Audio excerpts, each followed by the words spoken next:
How has cinema changed over the years? This video essay will be discussing the past, present and future of cinema and answering the question of whether or not it really has changed over the years. It all started with the Lumiere brothers back in the 1800s in France. Auguste and Louis Lumiere lived in France with their father, Antoine Lumiere. Antoine Lumiere owned a photographic business.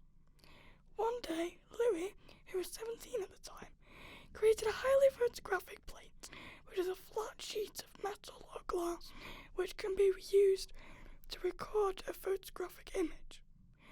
The Lumieres decided to manufacture the product. It became so successful that the Lumiere brothers built a factory in the Montplaisir suburb of Lyon, and by 1894 they had 300 people working for them. With their success, the Lumiere brothers created and released a successful prototype of the cinematograph in France on the 13th of February 1895. The cinematograph was a camera and a projector in one. It was used to help show films to an audience. With their new technology, the Lumiere brothers created their first film called Workers Leaving the Lumiere Factory, which was filmed outside of their factory of workers, leaving at the end of the day. This film was only 50 seconds long and was played multiple times to give the illusion more people were leaving the factory. There were 3 versions of the film, which had workers wearing different outfits to show the change in seasons. Workers Leaving the Lumiere Factory was the first film to have a public screen. On the 22nd of March 1895, it was shown in Paris to a group of people. The Lumiere brothers also continued to make more films. These films are only a minute long and show different scenes, such as Auguste and his wife feeding their baby, a train arriving in France, and a film where a boy tricks a gardener into soaking himself, so he chases the boy and spanks him. This film was known as La Roussière aux Roses, Tables Turned on the Gardener in English, which was considered the first comedy. After the cinematograph was released publicly in Paris on 28th of December 1895, the Star System. The Star System is a system where Hollywood, between the years of 1920s and the 1960s, would have control over their Hollywood stars. The Star System makes actors of Hollywood be signed to a contract. The contract made it so Hollywood had full control over what their actors looked like, what they said, and even their name. Some famous actors were Marilyn Monroe, Norma Jean Mortensen, Rock Hudson, Roy Fitzgerald, and Sandra Dee, Alexandra Zook. The Star System created a lot of controversy between the stars and the studios. Studios contracted the stars to act a certain way. Men had to act like gentlemen, and women had to act like ladies. They had to look perfect from the second they left the house.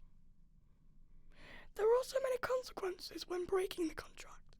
For example, when Ingrid Bergman got pregnant by a man who wasn't her husband, she was blacklisted. Salaries often low too, ranging between $75 and $250 a week. All the controversy surrounding the Star System caused a few of the actors to create their own company. Charlie Chaplin, Mary Pickford, Douglas Fairbanks, and D.W. Griffith created their own company called United Artists, so they could be in control of their own careers. The most famous example of a contracted Hollywood star was Marilyn Monroe. Monroe was originally named Norma Jean Mortensen and starred in her first movie in 1950 called The Asphalt Jungle.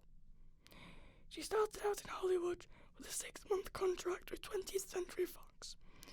This was when she changed her name to Marilyn Monroe, Monroe being her grandmother's surname. Monroe encountered issues with being typecast as overly sexual in films, which she was not happy with. Nude photos of her were also leaked and sold without her consent. Due to her mental health issues caused by trauma, not only in Hollywood, but in her personal life as well, Monroe turned to drugs and alcohol as a way of coping. She was also hospitalized due to an overdose in 1957. She also died of an overdose in 1962. This shows how difficult it was for stars in Hollywood with the original star system. Luckily, this type of contract is not used anymore. The present. Nowadays, the ways films are viewed by the audience are completely different. Nowadays, contracts are more lenient towards what they allow actors to do. For example, Tom Holland, who was originally in MCU Spider-Man, which is owned by Sony, later starred in Dr. Dolittle in 2020, owned by Universal Pictures. This was before Tom's contract for Marvel was up, which proves that film companies are less strict with what their actors are allowed to star in, and they are more flexible with actors crossing into different studios. However, just because the contracts for actors have changed does not mean they are completely positive for everyone. Caitlin Sanchez, who voiced Dora the Explorer from 2008 to 2014, Sanchez only had 22 minutes to look at the contract before signing it. It was not until later when she realised the show was more popular than she thought and felt like she was getting underpaid. This caused Sanchez to file a lawsuit against the network in 2010. Even before the pandemic, cinemas were declining. Home entertainment systems and streaming services were becoming more accessible and popular, meaning people didn't have to leave their house. This caused cinemas to have less people watching films there. To solve this, cinemas have been raising their ticket prices. In the US, the price of a ticket went from $5.39 in 2000 to $9.16 in 2020. Starting in 2020, the world went into a global lockdown. This caused cinemas to be closed and inaccessible to people. Due to this, audiences turned to streaming services such as Netflix, Disney Plus, and Amazon Prime. This severely affected not only cinemas directly, but also film success rates too. Since some films were inaccessible to people, streaming services took advantage of this and started putting the films on their services. Some films were behind a paywall, which meant that audiences had to pay an additional fee in order to watch the film. This happened so the film could still achieve at the box office. However, some films, such as Pixar's films, were put onto Disney Plus for free. This upset Pixar, since they were not earning the money they deserved for their films. One staff member from Pixar said, "We don't want to be a title just on Disney Plus. These movies were crafted for the big screen. We want you to watch these movies with no distractions, no looking at your phones." This was a response after their film Luca was moved to Disney Plus for no charge. The same thing happened with their previous film Soul and their newer film Turning Red. Their newest upcoming film Lightyear is set to be released exclusively in cinemas, so hopefully Pixar will receive the money they did not get for their previous 3 films. However, I still believe that streaming services will still continue to rise throughout the present and future of cinema. This is due to exclusive content being made and released on their platforms. This draws in viewers to their service and gives them money. However, due to streaming services having a contract with certain film companies, they are only allowed certain shows and movies for certain amounts of time. It is also difficult for audiences to keep up with the different types of streaming services. This can also become costly for them compared to going to the cinema. The future. One question I want to ask is cinema becoming obsolete? The pandemic of 2020 severely impacted the way audiences view cinema. It also impacts the way cinemas are funded, since fewer people are going, meaning less money for businesses. Streaming services are also impacting cinemas, since they are seen as more accessible to an audience rather than leaving the house, which was not an option during the pandemic.